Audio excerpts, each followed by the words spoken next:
Today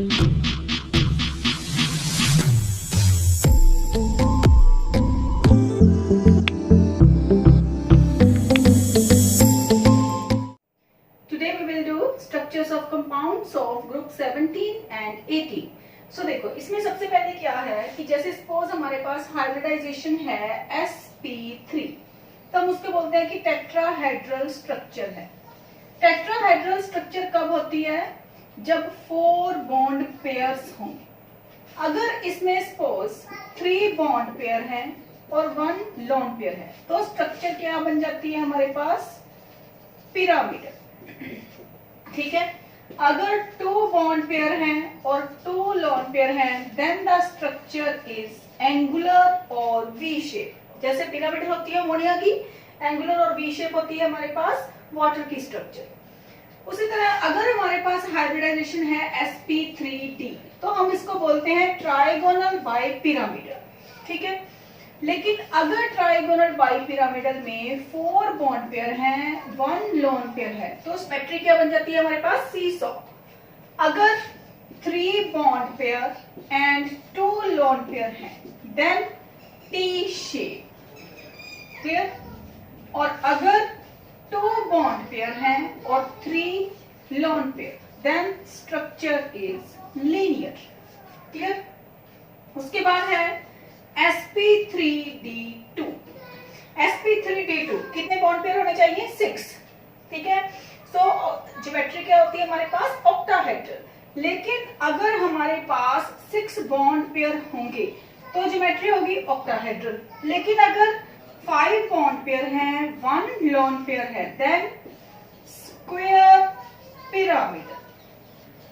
और अगर हमारे पास है 4 bond pair and 2 lone pair, then square plane। ठीक है। सो अब 1 by 1 एग्जांपल करते हैं कि किस बेस पे किसकी कौन सी स्ट्रक्चर होगी। क्लियर? सो सबसे पहले है हमारे पास ClF3। सो सबसे पहले है हमारे पास ClF3। तो मैंने आपको लास्ट वीडियो में एक फॉर्मूला करवाया था, उसमें था H equal to half into V plus M minus C plus A. तो इसी फॉर्मूला के बेस पे हम सारी स्ट्रक्चर्स को एक्सप्लेन करेंगे। ठीक है। सो Cl के हमारे पास वैलेंस इलेक्ट्रॉन्स कितने होते हैं? 7। सो क्लोरीन के 7 वैलेंस इलेक्ट्रॉन। मोनोवेलेंट, कितने मोनोवेलेंट एटम्स लगे हुए हैं इसके साथ? 3, क्योंकि फ्लोरीन की वैलेंसी कितनी होती है हमारे पास? -1। सो 7 + 3, ऊपर कोई मॉलिक्यूल के ऊपर कोई चार्ज नहीं है, न्यूट्रल है, तो इसका मतलब कैटायन और एनायन दोनों ही क्या होंगे? 0। सो 7 + 3 क्या हो गया? 10। 10 डिवाइडेड बाय 2 5। तो क्या बना? 5 के बेस पे sp3d। अब 5 टोटल बॉन्ड पेयर होने चाहिए, लेकिन यहाँ पे कितने हैं दिख रहे? 3 फ्लोरीन लगे हैं ना एक Cl के साथ। तो देखो sp3d 1 2 3 4 5 ऐसे होती है ना स्ट्रक्चर ट्राइगोनल बाई पिरामिडल। तो अब देखो यहाँ पे क्या है? 3 फ्लोरीन है, तो 3 फ्लोरीन हमें पता है कि जो लोन पेयर है, इसका मतलब टोटल 5 है, 3 बॉन्ड पेयर हैं, तो 2 क्या हो गए? Lone pair. So lone pair किस पोजीशन पे आएंगे? इस, और 3 फ्लोरीन ये। तो लोन पेयर को हटा के हमने देखना होता है कौन सी शेप बन रही है। अब देखो ये कौन सी शेप बनी? T shape. Clear? So it is T shape geometry. ठीक है। सो बस इतना ही करना आपने। क्लियर? कि आपको ये पता होना चाहिए, ये वाला जो आपका काम होगा ये आप रफ में कर सकते हो। ठीक है। और आपने सिर्फ एक्सप्लेन क्या करना होता है कि इसकी हाइब्रिडाइजेशन है sp3d। There are 2 type of bond angles, one is axial, second is equatorial. और जो लोन पेयर है वो एक्सियल पोजीशन पे कभी नहीं आएगा, इक्वेटोरियल पे ही आएगा। So 2 equatorial positions occupy lone pair. So 2 lone pairs are present on the equatorial positions and rest structure is T shape. देखो IF5 में आयोडीन, फ्लोरीन सब में क्या है? वैलेंस इलेक्ट्रॉन 7, लेकिन हमें सिर्फ सेंट्रल एटम की चाहिए। सेंट्रल एटम कौन सी है? आयोडीन। सो आयोडीन के कितने इलेक्ट्रॉन्स होंगे? 7। कितने फ्लोरीन है? अब मोनोवेलेंट कितने हो गए यहाँ पे? 5। ठीक है। 7 + 5। अगेन स्ट्रक्चर के ऊपर कोई भी चार्ज नहीं है, सो 7 + 5 कितना हो गया? 12। 12 डिवाइडेड बाय 2 कितना आ गया 6। सो यहाँ पे हमारे पास कितने आए 6। सो 6 के बेस पे हमारे पास स्ट्रक्चर होती है, हाइब्रिडाइजेशन हो गई sp3d2, स्ट्रक्चर होती है ऑक्टाहेड्रल। तो ड्रॉ कैसे करते हैं 1 2 3 4 5 6, लेकिन देखो फ्लोरीन गिवन है 5। सो 5 फ्लोरीन है, इसका मतलब 1 क्या हो गया हमारे पास लोन पेयर। सो F F F F F और एक क्या बना दिया हमने लोन पेयर। और अगर 5 बॉन्ड पेयर है 1 लोन पेयर है, तो अभी करवाया ना आपको कि कौन सी ज्योमेट्री होगी, अगर 5 बॉन्ड पेयर है 1 lone pair, square pyramidal. Clear. So अगर एक तो ये वाला फॉर्मूला कर लोगे, और उससे पहले जो आपको मैंने करवाया है कि इतनी हाइब्रिडाइजेशन है, अगर बॉन्ड पेयर इतने हैं लोन पेयर इतने हैं, तो कौन कौन सी ज्योमेट्री होगी उसको एक बार लर्न कर लो, तो अच्छे से फिर easily you can tell the structure of the compound. Clear. So next देखते हैं इसमें। ओके, नेक्स्ट है हमारे पास ICl2 नेगेटिव, ICl4 नेगेटिव। ठीक है, ICl2 नेगेटिव, अगर फॉर्मूला क्या है हमारे पास H equal to half into V plus M minus C plus A। अब देखो आयोडीन के वैलेंस इलेक्ट्रॉन्स कितने हैं हमारे पास 7, मोनोवेलेंट कितने लगे हुए हैं 2 क्लोरीन -1। अब इसमें क्या है, मॉलिक्यूल के ऊपर कौन सा चार्ज है नेगेटिव का, इसका मतलब -1 है। सो केटाइन नहीं होगा, केटाइन 0, एनाइन का कितना चार्ज है 1। तो यहाँ पे ना हमने देखो अब एनाइन हमें पता ही है कि एनाइन क्या होता है -1। सो यहाँ पे माइनस नहीं लगानी, ठीक है, तो यहाँ पे क्या रहेगा 1, क्योंकि हमने ऑलरेडी एनाइन के लिए ही लिखा है। क्लियर। सो अब 7 + 2 9, 9 + 1 10, सो 10 डिवाइडेड बाय 2 कितना आ जाएगा 5। सो 5 के लिए हमारे पास होती है sp3d, मतलब ट्राइगोनल बाइपिरामिडल। तो उसके बेस पे देखो 1 2 3 4 5, तो कितने क्लोरीन है हमारे पास 2। सो 2 क्लोरीन एक्सियल पोजीशंस पे रहेंगे, इसका मतलब बाकी क्या है हमारे पास लोन पेयर। क्लियर। सो ऐसे यहाँ पे एक छोटी सी ब्रैकेट लगा के नेगेटिव का साइन दिखा देंगे। क्लियर, कि मॉलिक्यूल स्ट्रक्चर के ऊपर नेगेटिव साइन था। ठीक है, अब 2 बॉन्ड पेयर 3 लोन पेयर, तो वो कौन सी स्ट्रक्चर थी लीनियर। क्लियर।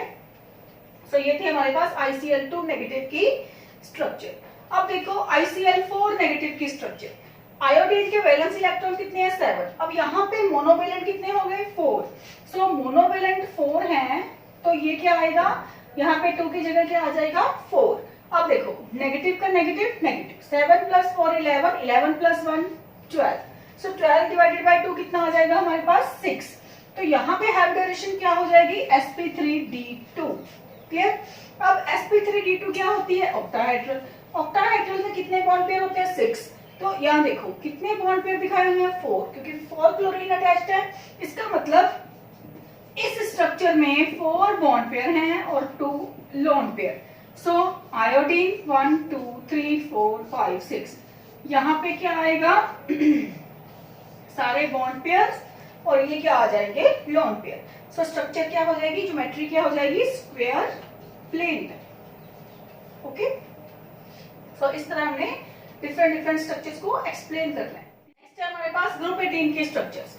किस किस की एक्सप्लेन करनी है, XeF2, XeF4, XeO3, ज़ीनोन के अलग अलग कंपाउंड्स हैं XeOF2। सबसे पहले देखते हैं XeF2। फॉर्मूला है हमारे पास H equal to half into V plus M minus C plus A।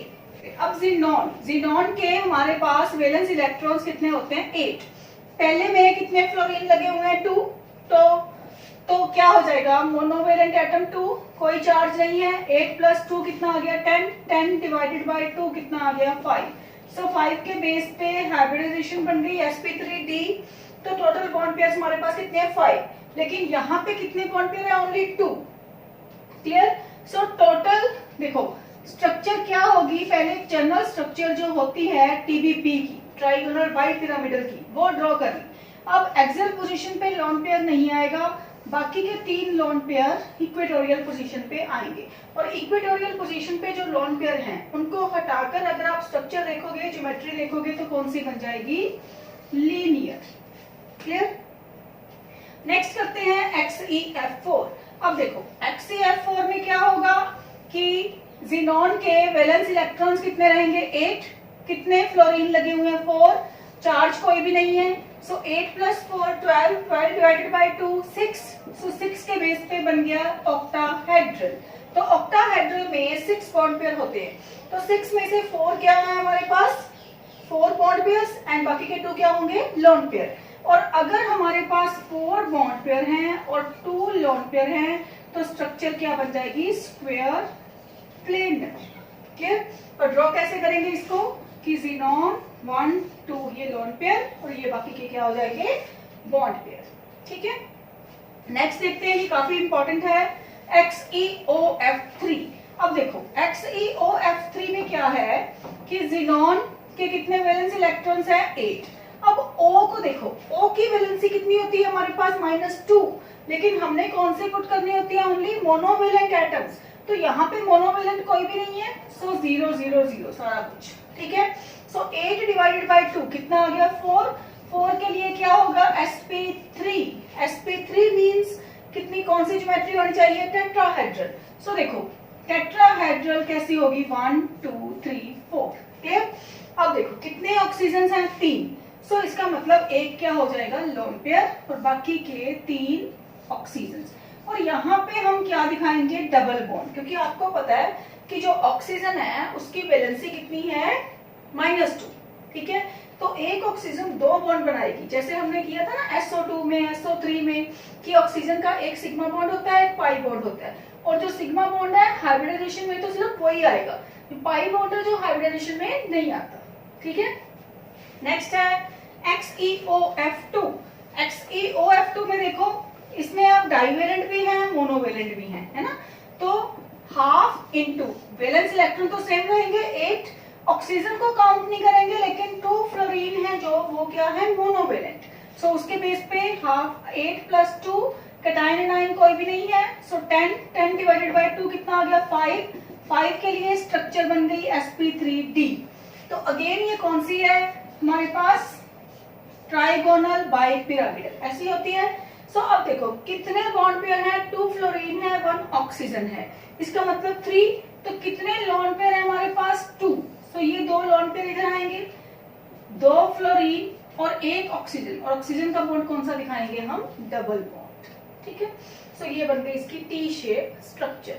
Okay, next है XeOF4 and XeO2F2। OF4 and XeO2F2। सबसे पहले करते हैं XeOF4। देखो ज़ीनॉन के वैलेंस इलेक्ट्रॉन्स हैं हमारे पास 8, मोनोवेलेंट ऑक्सीजन को काउंट नहीं करना फ्लोरीन को काउंट करना है, तो 4 8 प्लस 4 डिवाइडेड बाय 2 कितना आ गया 6। तो 6 के बेस पे हाइब्रिडाइजेशन बन गई हमारे पास sp3d2। सो sp3d2 के बेस पे ज्योमेट्री कौन सी एक्सपेक्टेड ज्योमेट्री कौन सी है हमारे पास ऑक्टाहेड्रल 1 2 3 4 5 6।